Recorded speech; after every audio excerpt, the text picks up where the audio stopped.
Polling dates या सुद्धा जाहीर होतात आहेत. जे नॉमिनेशनची तारीख, पोलिंग डेट, काउंटिंग डेट याही जाहीर होतात आहेत.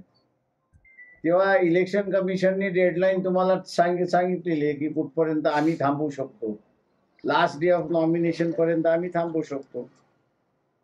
तोपर्यंत यांचं नाही झालं तर मी मगाशी जसं म्हटलं की आम्ही यांच्यापैकी कुठल्या पक्षाबरोबर समझोता करू शकतो याचा आम्ही ऑप्शन हे करणार, वापरणार. शिवसेनेबरोबरचा ऑप्शन कुठपर्यंत म्हणजे उभाटा गटाचा?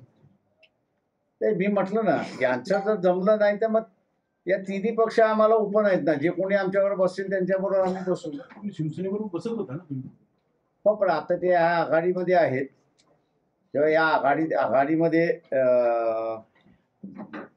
काय स्टँड आणि काही नाही त्याच्यावरती अवलंबून राहणार आहे असं मी त्या ठिकाणी मानतो. पण मुंबईचं तर सूत्र ठरलं नाही तुमचं मुंबईचं, पण इतर ठिकाणी विधान मुंबईतलं कुठलंही सूत्र ठरलेलं नाही. 80 जागा वगैरे सोडायला तयार, कुठलेही सूत्र ठरलेलं नाही.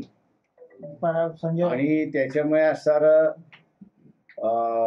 हे जे तुमचा वापर करून जे पब्लिकला गोमराह करण्याचा भाग चाललेला आहे त्याला मला वाटतं तुम्ही असणारा फॅक्ट्स चेक करून त्या लोकांसमोर मांडलेले अधिक बऱ्या राहतील असं मी त्या ठिकाणी मानतो. महाराष्ट्रातील महत्त्वाच्या व ताज्या घडामोडी जाणून घेण्यासाठी आजच आमच्या सूर्या मराठी न्यूज चॅनलला सबस्क्राईब करा आणि बेल आयकॉन प्रेस करा.